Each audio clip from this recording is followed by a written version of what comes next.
Praise the Lord. கர்த்தருக்கு மகிமை உண்டாவதாக. இந்த நல்ல காலை வேளையில் கர்த்தருடைய வார்த்தை மூலமாய் உங்கள் யாவரையும் சந்திப்பதிலே நான் பெருமகிழ்ச்சி அடைகிறேன்.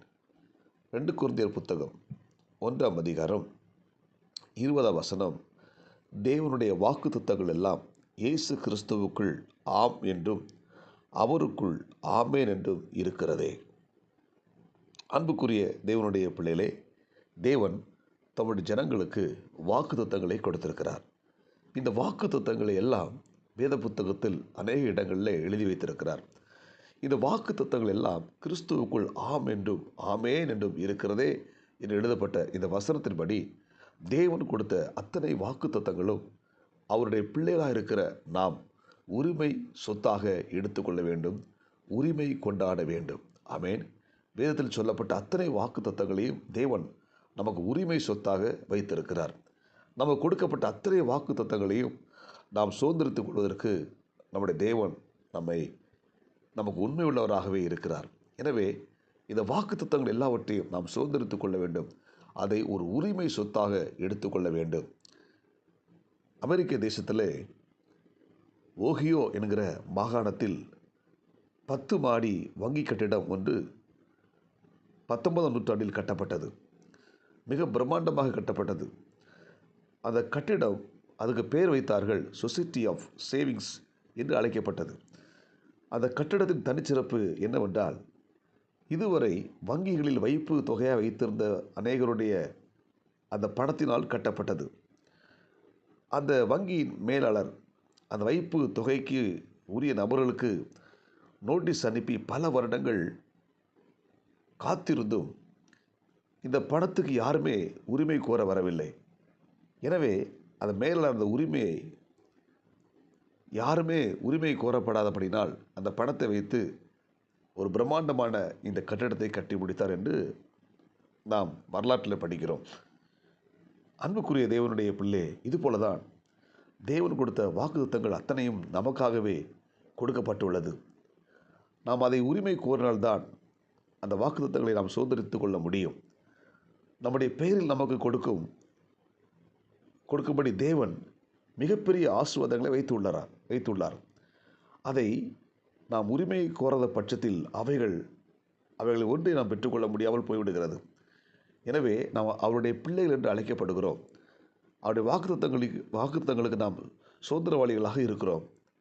எனவே இதை தெரியாமல் அநேக தேவனுடைய பிள்ளைகள் வாக்குத்தத்தங்களை சுதந்திரத்துக் கொள்ள முடியாமல் இருக்கின்றனர். எனவே நாம் ஒவ்வொருத்தரும் தேவன் கொடுத்த வாக்குத்தத்தங்களை நாம் சுதந்திரத்துக் கொள்வதற்கு நாம் அவருடைய சுதந்திர வாழ்கள் என்பதை நாம் உணர்ந்து கொள்ள வேண்டும், புரிந்து கொள்ள வேண்டும். வேத புத்தகத்தில் எண்ணாகமத்தின் புத்தகம் 27ஆம் அதிகாரத்தில் 1 முதல் 7 வரை ஒரு சம்பவம் சொல்லப்பட்டிருக்கிறது.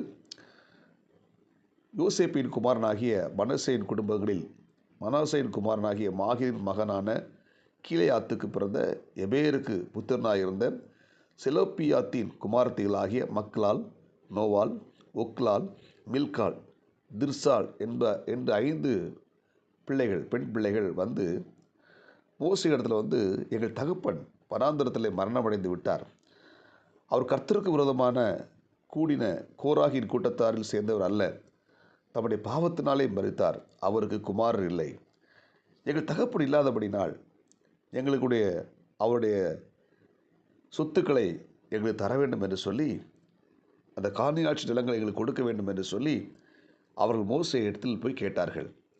எங்கள் தகப்பன் மரித்து விட்டார், அவருக்கு ஆண் குழந்தைகள் இல்லை, நாங்கள் மட்டும்தான் பிள்ளைகள், எங்களுக்கு தரக்கூடிய காணியாட்சி நிலங்களை, எங்கள் தகப்பனுடைய அந்த காணியாட்சி நிலங்களை எங்களுக்கு தர வேண்டும் என்று சொல்லி இவர்கள் கேட்டார்கள். மோசே இடத்தில் கேட்டார்கள். மோசே கர்த்தரிடத்தில் விசாரித்தார். அப்பொழுது கர்த்தர் என்ன சொன்னார்னா, செலோப்பியாத்தின் குமாரத்தில் சொல்லுகிற சரிதான், அவர்கள் தகப்பனுடைய சகோதரர்களுடைய சுதந்திரம் கொடுக்க வேண்டும்.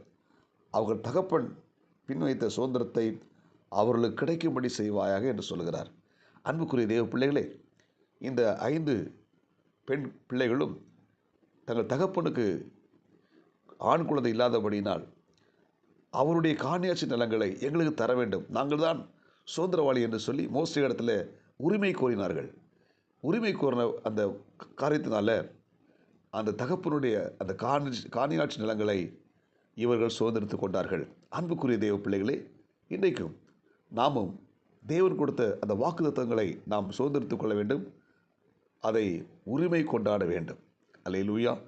அது நமக்காகவே தேவன் கொடுத்திருக்கிற வார்த்தைகள். இந்த இறைவார்த்தை கேட்கிற நீங்கள் நானும் தேவ சமூகத்தில் போய் கர்த்தரிடத்தில் விசாரித்து, ஆண்டவரே, எனக்கு நீர் கொடுத்த அத்தனை வாக்குத்தங்களும் அது எனக்கு நீர் கொடுத்தது, அதன் உரிமை சொத்தாக எடுத்துக்கொள்கிறேன் என்று சொல்லி உரிமை கொண்டாடி நாம் ஜெபிப்போமானால் தேவனுடைய வாக்குத்தங்கள் எல்லாம் நம்முடைய வாழ்க்கையில் நிறைவேறும். எனவே இறைவார்த்தை கேட்கிற தேவ பிள்ளைகளே, சோர்ந்து போகாதீர்கள். வேதனையோடு கூட இருக்கிறீங்களா? கடன் பாரத்தோடு இருக்கிறீங்களா? கண்ணீரோடு கூட இருக்கிறீங்களா? பலவீனப்பட்டு இருக்கிறீங்களா? கவலைப்படாதீர்கள். தேவன் கொடுத்த வாக்குத்தத்தங்களை உரிமை கொண்டாடி சுதந்திரித்துக் கொள்ளுங்கள். கர்த்தர் உங்களை ஆஸ்வதிப்பாராக. ஜெபிப்போமா.